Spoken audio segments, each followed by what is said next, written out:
Amigos, ¿cómo están? Bienvenidos. Este es nuestro Infoenlace modo televisión, también formato para nuestra plataforma www.infoenlace.net del análisis de la noticia. Y cuando digo plataforma, estamos hablando que esta entrevista usted la ve en nuestro canal de YouTube, en el IGTV de nuestra cuenta @Infoenlace web y por supuesto en medio tradicional a través de las pantallas de Ecovisión. Vamos a estar conversando con el diputado Augusto Martínez, diputado por el Estado Carabobo, de la Asamblea Nacional, miembro de lo que es la comisión presidencial de la Revolución Judicial. De la Revolución Judicial. Vamos a hablar un poco sobre esas reformas en el tema y ver cómo surge desde la Asamblea Nacional esta comisión, diputado, tomando en consideración que bueno, uno a veces piensa que los espacios de la Asamblea hay tantos debates que este es un tema importantísimo que a lo largo de los años se ha pedido mayor atención. Y bueno, surge ahora esta nueva comisión. Sí, Pablo, bueno, gracias a todos tus usuarios. De verdad que es bien importante hacer un poco de historia con respecto a esta comisión, cómo nace esta comisión, ¿no? El artículo 251 de nuestra Constitución de la República Bolivariana de Venezuela hace referencia al Consejo de Estado, que es la máxima autoridad que existe en el Estado venezolano, que asesora al presidente de la República en materias de sumo interés. Y cuando el presidente de la República ve que hay un interés muy importante en la República, llama a una serie de personas, 5 personas, los puede disponer él, generalmente es el presidente del TCJ, el fiscal general de la República, el contralor general de la República, el ministro de la Defensa, el propio presidente de la República y otros asesores que puedan estar en ese Consejo de Estado que le informan exactamente lo que está aconteciendo sobre una determinada materia de interés nacional. En este caso lo que tiene que ver con la cantidad de privados y privadas de libertad que existe, lo que está ocurriendo en ese mundo de los centros penitenciarios y los centros de reclusión preventiva. Por supuesto, hay ya entonces una normativa legal que determina la construcción o la creación de una comisión presidencial para la reforma judicial. Se nombra a Diosdado Cabello, pero esto producto de qué? Producto de que exactamente la propia revolución se da cuenta que ciertamente hay unos errores, hay unos desmanes dentro del Poder Judicial, dentro del sistema judicial, llámese Fiscalía, llámese poder Judicial. Hay problemas dentro de los centros carcelarios, hay problemas dentro de los centros de prevención preventiva, y ahí ya se une exactamente la denuncia del pueblo, y la revolución, consciente de eso, hace precisamente el presidente, estando consciente de esto, el presidente de la República crea una comisión, y esta comisión es presidida por Diosdado Cabello. Diosdado Cabello le pide a cada uno de los diputados integrarse a la comisión. No nos podemos integrar a la comisión de los estados por razones éticas, debemos estar en estados distintos, de manera excepcional. Un diputado del mismo estado puede estar en estado, no estamos diciendo que no puede estar, pero es de manera excepcional, no es la regla. Y precisamente se crea esta comisión que va a hacer un estudio, en primer lugar, de los centros de reclusión preventiva. Y en estos centros de reclusión preventiva, por supuesto, con quién nos vamos a intercambiar y con quién nos vamos a entrevistar y a quién vamos a entrevistar. Bueno, en primer lugar, vamos a tener una tertulia o unas conversaciones para ver el panorama con los jueces, con los fiscales, con los defensores públicos, que son ciertamente parte importante de la comisión, y de los propios diputados, como si la Defensoría del Pueblo, a los propios funcionarios que llevan los casos, la parte penal, donde están recluidas las personas privadas de libertad, a los familiares de los privados de libertad, con ellos nos entrevistamos, a los privados de libertad que nos echan el cuento desde su óptica, cómo ven las cosas, que están sintiendo y cómo fueron los casos. Y por supuesto, toda esta serie de circunstancias te conllevan a tener un análisis de lo que está pasando, amén de las propuestas que hace el TCJ para la reforma del Código Penal, amén de las propuestas que hace el Ministerio de Relaciones Interiores para la propuesta de la reforma del Código Procesal Penal, amén de eso, el debate que se hizo en la calle para con este grupo de personas, ojo, de un perfil de conocimiento del código, jueces, fiscales, se hace una reforma del código, pero lo importante es saber de dónde viene esto, ¿verdad? Porque por lo menos uno de los aspectos que uno siempre escucha, no siendo uno conocedor mucho del tema, de ese tema legislativo, es el tema que por lo menos los retardos procesales. Una de las cosas que uno constantemente... Bueno, por eso es lo que uno ve constantemente, ¿no? Para un juez un retardo procesal. ¿Qué vimos en principio, Pablo, allí? En principio vimos que cada quien actúa como una parcela, como una isla. Poder Judicial actúa como una parcela, como que si no existiera más nadie, sino únicamente los jueces. La Fiscalía actúa como que si fuera una parcela, no existieran otros jueces. No hay comunicación, no hay un vínculo comunicante de los errores que se pueden estar cometiendo entre ellos. Y por supuesto, deja por fuera la defensa pública porque es el que va a defender exactamente a los privados. Es correcto. Y a la Defensoría del Pueblo tampoco se toma mucho en cuenta en esos casos. O sea, cuando Francisco Amelia hace una intervención, señala que debemos actuar como un sistema, y eso debe ser un sistema, y como sistema, el sistema de justicia no existe, pues, que debe complementarse, o debe existir un sistema de justicia, porque es la unión de todos ellos, y no verse como una parcela como se están viendo hasta estos momentos. ¿Y qué pasa con...? Entonces, ¿quién es el perdedor? Disculpa que te ataje, Pablo, ¿quién es el perdedor en ese momento? El privado de libertad, el que ataca con lo que tú acabas de decir, con el llamado retardo judicial. Escuchábamos a un magistrado de una clase decir que no hay retardo procesal, que esa es celeridad procesal, pero para nosotros es retardo procesal. Y eso se lo pueden preguntar al privado, que es exactamente el que sufre las consecuencias de esa situación, ¿no? Entonces, frente a eso, obvio que hubo un despliegue de todos los diputados a nivel nacional, en todos los estados de Venezuela estaban diputados buscando en los centros de reclusión preventiva. La Policía Municipal, la Policía Estatal, CICPC, la Guardia Nacional, son centros de reclusión preventiva. Ahí no pueden haber muchas personas privadas de libertad. Donde están los privados de libertad deben ser los centros penitenciarios. Entonces, debe haber precisamente, sacar ese grupo de personas a quien le corresponde ir a la cárcel, al centro penitenciario, debe ir porque exactamente el delito le corresponde, y los que están por un retardo procesal o simplemente no es suficiente elemento para la prueba, bueno, nosotros buscamos los mecanismos cómo colaborar, que se hiciera en el mismo sitio el juicio, o se llevara a cabo la audiencia preliminar, para que esta persona saliera en libertad. Muchas personas estaban diciendo que la comisión estaba soltando prisioneros de alta peligrosidad, y es totalmente falso. Los delitos que tienen que ver con homicidio, con drogas, secuestro, extorsión, legitimación de capital, son delitos que tocaba la comisión a nivel nacional, y generalmente lo que hacía era adelantarse las audiencias, o a que había que esta persona tenía que ir para su centro de reclusión. Pero, ¿qué efecto se está buscando con todo esto? Primero, es que no es un plan callapa, es lo primero que debemos decir, como la gente está acostumbrada a sacar el precio y listo, sacar el privado y se acabó. Sí. No. Es un plan de seguimiento, porque precisamente por eso se reunió el presidente de la República en Consejo de Estado. Ese es el primer llamado que deben entender los propios abogados, y le decíamos a los jueces y le decíamos a los fiscales, no entienda que es un plan callapa, porque un plan callapa es una resolución, aquí no, aquí es una normativa constitucional de una comisión presidencial, producto de lo que establece la Constitución a través del Consejo de Estado. Y eso fue el efecto que pudimos tener y palpar, y precisamente gran parte de esas reformas que se hicieron en el Código Procesal Penal viene de la consulta que se le hace a cada una de las personas con quien estábamos. O sea, que esta comisión ya ¿cuánto tiempo tiene trabajando? Mira, ya da para los 3 meses ya, ¿no? 2 meses tenía ya. ¿Y qué indica dentro de la agenda? Porque cuando me dice que están en reuniones... Porque ahorita viene la agenda, vienen varios pasos. Vamos a pasar estamos dentro de la misma fase que tiene que ver con abordar los centros de reclusión preventiva, terminar con los pequeños puntos que faltan, ¿no? Las pequeñas policías, las pequeñas agrupaciones que pueden faltar. Y comenzar con los centros penitenciarios, es decir, las cárceles, lo que llaman las cárceles, esos son centros penitenciarios. En Carabobo existen 4 centros penitenciarios en un mismo sitio. El de niños y adolescentes, que queda en Aguanabo, que le corresponde a la gobernación del estado. El de mujeres, que queda exactamente en la población de Tocuyito. El llamada a la mínima, que también es un centro de reclusión preventiva, pero bajo un régimen a través del ministerio. Y la cárcel modelo, o la cárcel de hombre nuevo, que está también en Tocuyito, y la que no tiene régimen. O sea, hay 4 cárceles que nosotros tenemos. Cuando hablamos de régimen, ¿a qué se refiere? ¿Por un tema educativo nuestro? El régimen no es más aquellas personas donde están disciplinadamente las personas cumpliendo con un régimen distinto, donde están uniformados y todo eso. Pues ese es el régimen que nosotros tenemos y que nosotros... Y cuando se habla de la mínima, ¿a qué se refiere la también mínima? Un régimen, pero Okay. se va a llamar a la mínima, porque en todo caso es un centro de reclusión donde se tiene a personas, pues. En este caso, varones mayores de edad. Sí. Ahí está el centro de reclusión femenino, que también va a estar bajo un régimen. Y hay una parte que no tiene un régimen, que es distinta, que es donde está un grupo de personas, la mayor cantidad de personas en ese tipo de asuntos de... Diputado, permítame que vamos a hacer una pausa, porque la próxima parte quiero que ampliemos y comencemos a detallar cuáles son esas reformas que se estarían planteando y en cuánto tiempo estamos hablando, porque eso es un tema hasta educativo para nosotros.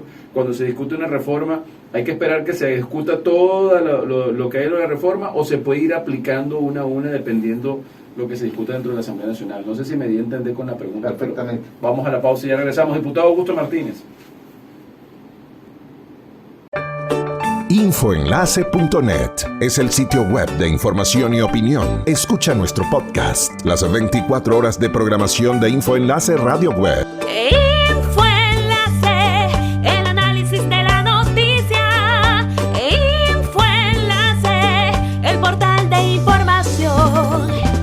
Visita la plataforma digital en YouTube, Instagram, Facebook y las versiones en medios tradicionales de radio y televisión. Conéctate a la información. Conéctate a Infoenlace.net. Síguenos en @Infoenlace Web.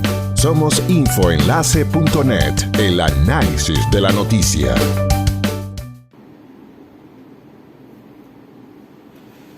Estamos de vuelta, amigos, para nuestra plataforma Infoenlace.net, tanto en YouTube, en la IGTV, como por supuesto a través de www.infoenlace.net, el análisis de la noticia. Vamos ahora también para los que nos ven a través de la pantalla de Ecovisión. Estamos con el diputado Augusto Martínez, miembro de esta comisión presidencial de, oye, se me olvida siempre, La Revolución Judicial. Y estamos hablando de esta reforma en la parte procesal, ¿no? Y es lo que, bueno, quedamos en la pausa que nos iba a explicar algo con la pregunta que yo le dejaba allí antes de la pausa, y por supuesto después, bueno, le explico un poco para que la gente conozca en los minutos que quedan lo que se está planteando. Ok, Pablo, fueron varias leyes, ¿no? Varias reformas. Está la ley de procesal penitenciaria, está el Código Orgánico Procesal Penal, está la ley de los funcionarios y funcionarias de la Policía de Investigación Científica del 6CPC, está la ley de justicia militar y la ley de amparo a las personas, desde el punto de vista de las privaciones que pueden ocurrir con las personas, privaciones de libertad que puedan ocurrir con ellas. La principal reforma que se hace, o la más extensa, es precisamente la del Código Penal, la del Código Procesal Penal, perdón. La del Código Procesal Penal, la Código Penal próximamente estará precisamente en esa reforma y Iris Varela debe presentarla. Primero que nosotros debemos decir que hay una reforma sobre los puntos que te estaba señalando. Por ejemplo, en cada la reforma del Código Procesal Penal, en cada una de los centros penitenciarios, con la ley se obliga al Tribunal Supremo de Justicia a crear un juez de ejecución por cada centro de centro penitenciario. ¿Y es suficiente con un juez? Un juez, claro, un juez por cada cárcel. Exacto. En otras palabras, un juez por cada centro penitenciario. Y cada centro penitenciario tiene una cantidad de casos. Está bien, pero ya hay un juez. Antes había un juez para todo el centro penitenciario. Pues, o sea, que se estaría creando un sistema judicial. Es correcto. En Caragua había una sola. Bueno, ahora tendrán que tener 4. Muy bien. Porque uno para menores, o sea, uno para cada centro. Repito, diputado, eso quiere decir entonces que se está construyendo un sistema judicial. Es correcto, que se englobe, porque en todo caso están obligados a entrelazarse todos los miembros. Un tema de interconexión. Entre todos los operadores de justicia, pues fiscalía, pues defensora pública. Con esto se estaría acabando las islas. Queremos acabar con las islas, que entiendan que ellos forman parte de una sociedad. Y en la sociedad no hay islas, todos estamos obligados a asociarnos. Sociedad se llama. Y es la sociedad, exactamente, que tiene que ver con el sistema de justicia. Pero también tenemos nosotros que en el Código Procesal Penal tenemos ciertos elementos indispensables para llevar a cabo, por ejemplo, en caso de la víctima. Pues, el monopolio que tenía el Ministerio Público para ellos actuar, no lo van a tener ya. La víctima, si ve que el fiscal no puede actuar, va a actuar también él. ¿Ok? El monopolio de la acusación, perdón, de la acusación, de la imputación, lo tiene todavía el Ministerio Público.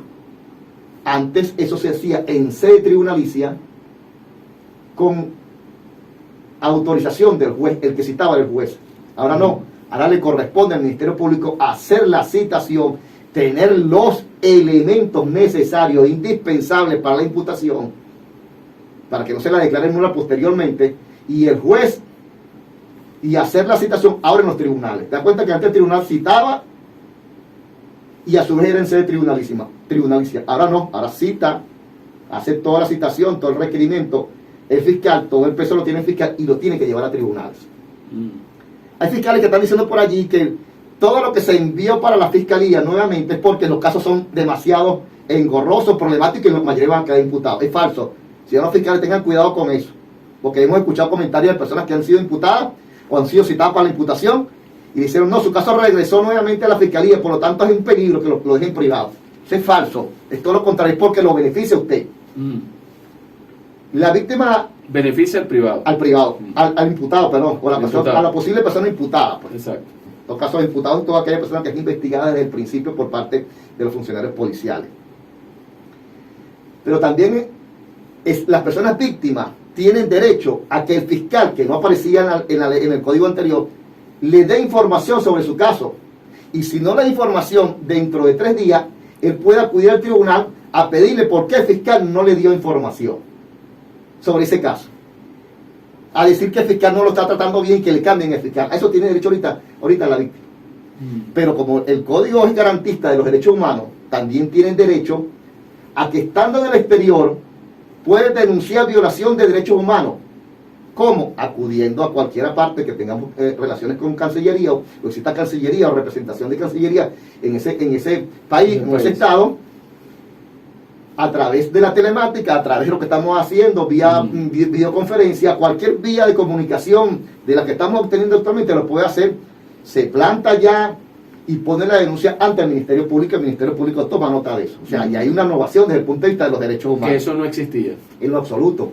Pero ahí se da cuenta que hay una progresividad. O sea, porque muchos se iban del país y punto y ya estaban... Y estaban listos y no querían hacer ningún tipo de denuncia. Entonces ahora sí lo puede hacer, pues hay casos, ¿no?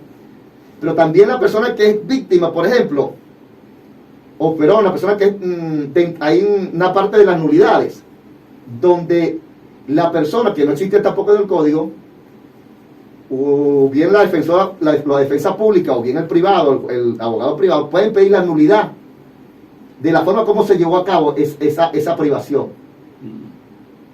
que anterior no aparecía. Es decir, dentro de las nulidades que están establecidas, no estaba el hecho de que la persona que estaba siendo imputada, decir, el procedimiento como se llevó a cabo mi arresto o mi privación no fue el adecuado porque no cumple con las normativas que está establecido en la Constitución de la República Bolivariana de Venezuela. Usted puede estar en los tribunales y decir, yo pido la nulidad absoluta de esa privación, y si el juez la acuerda, inmediatamente queda libre la persona. Hubo una reducción en cuanto a las pruebas, en cuanto al tiempo para imputar. Hubo una reducción generalmente entre 5 a 10 días en cada uno de esos espacios. En los casos, por ejemplo, de delitos como droga, secuestro, homicidio, violación sobre derechos humanos, violencia o violación o abuso sexual sobre niños y adolescentes, sobre la integridad física de estas personas, delitos sobre guerra, delitos sobre la nación. La ley anterior o el código anterior señalaba que era de 1 a 2 años, ahora se bajó a 6 meses. O sea, en 6 meses tú estás obligado a resolver ese caso y no esperar tanto tiempo. Se está poniendo exactamente a prueba a los investigadores, a los fiscales y a los jueces. ¿Por qué? Porque el tiempo que se tardaba una persona, 2 años, era una exageración. Hay una discusión que ocurrió mucho entre jueces y por supuesto afectaban a la víctima, a lo que se llamaba el efecto suspensivo. Y el efecto suspensivo únicamente lo puede hacer o ejercer el fiscal en el momento, en la preliminar, para un determinado tipo de delitos nada más. Pero delitos como por ejemplo sobre la propiedad no va a poder hacer eso. Y cuando se trate de juicios y declaran la libertad absoluta, tampoco va a poder solicitar ese efecto suspensivo, que nada más que era suspender la decisión y seguía privado a la persona. Se acabó con ese mito que se tenía allí, con esa situación por parte del Ministerio Público, y se honra entonces a quién, a la persona que está siendo imputada, de que ciertamente si está en libertad, está en libertad. ¿No? Entonces creo que es bien importante que nosotros entendamos que la reforma que se viene siendo producto también de los trabajos que se hicieron dentro de la Comisión Presidencial de la Revolución Judicial. Diputado, ya no se nos acabó el tiempo, pero ¿hay manera de que el ciudadano pueda tener algún tipo de seguimiento de lo que ustedes están haciendo en la comisión? Totalmente. Termino con esto. Se ha creado una comisionaduría de derechos humanos que va a estar exactamente en todos los cuerpos de delegación del 6CPC, para que investiguen a los funcionarios de violación de derechos humanos. Te das cuenta que en todo hemos metido los derechos humanos y los derechos de la víctima se ha acrecentado de una manera exponencial, entendiendo que los derechos fundamentales, y que aquí en Venezuela se respetan los derechos fundamentales, y estamos exactamente nosotros para respetarlos como diputados. Y el seguimiento usted se lo puede hacer precisamente en cada uno de los diputados, colocando su denuncia, y para eso estamos los diputados, para recibir las denuncias, pues, como las recibimos por parte de los familiares y por parte de los privados de libertad.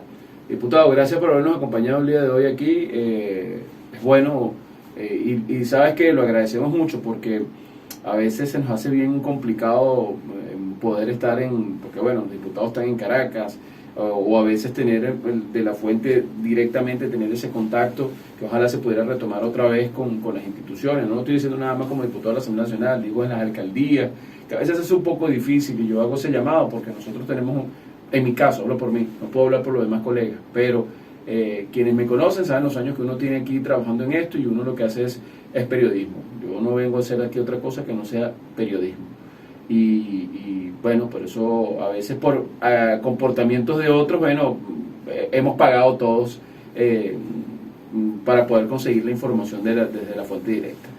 Solo te digo nada más que el lema que tenemos nosotros en la Comisión de la Revolución Judicial, y lo propuso el diputado, dijo que había justicia sin impunidad. Nosotros estamos haciendo justicia, pero sin ningún tipo de impunidad. Nos vamos, amigos, gracias por habernos acompañado. Esto fue nuestro Infoenlace.